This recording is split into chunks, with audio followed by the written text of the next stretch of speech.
আসসালামু আলাইকুম। আজকে আমি চিংড়ি মাছ আর করলা দিয়ে রান্না করব। আমি এখানে 2 টেবিল চামচ তেল দিয়ে তেলটা গরম করে নিয়েছি। এখানে আমি একটা পেঁয়াজ কুচানো দিয়ে দিলাম। পেঁয়াজটা হালকা ভেজে নেব। এখন আমি 1 চামচ পেঁয়াজ বাটা দিয়ে দিলাম। পেঁয়াজ বাটাও আমি ভেজে নেব।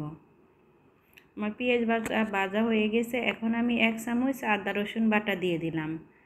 আদা রসুন বাটাও ভাজা হয়ে গেছে। এখন স্বাদমতো লবণ দিয়ে দিলাম।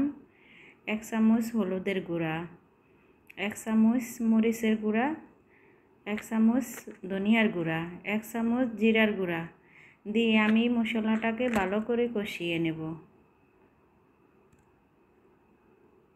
এখানে মশলা কষানোর জন্য আমি 1/2 কাপ পানি দিয়ে দিলাম। পানি দিয়ে আমি ভালো করে মশলাটা কষিয়ে নেব।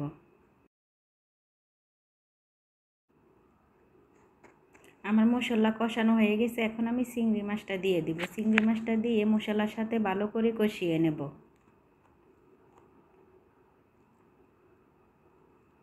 আমার চিংড়ি মাছটা কষানো হয়ে গেছে। এখন আমি আলু দিয়ে দিব। আলুটা আমি আগে দিয়ে দিলাম, আলুটা যাতে ভালো করে সিদ্ধ হয়। আমি আলুটা দিয়েও ভালো করে কষিয়ে নেব।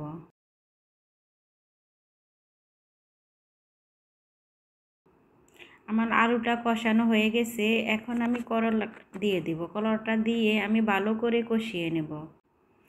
এভাবে চিংড়ি মাছ আর করলা দিয়ে রান্না করলে অনেক মজা হয়, টেস্ট হয়।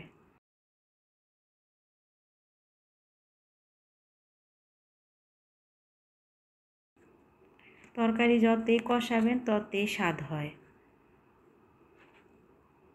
আমার তরকারি কষানো হয়ে গেছে। এখন আমি 1 কাপ পানি দিয়ে দেব।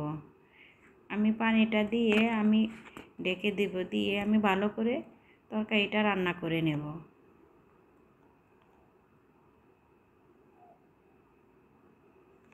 আমার তরকারিটা বলক আইসা পড়ছে।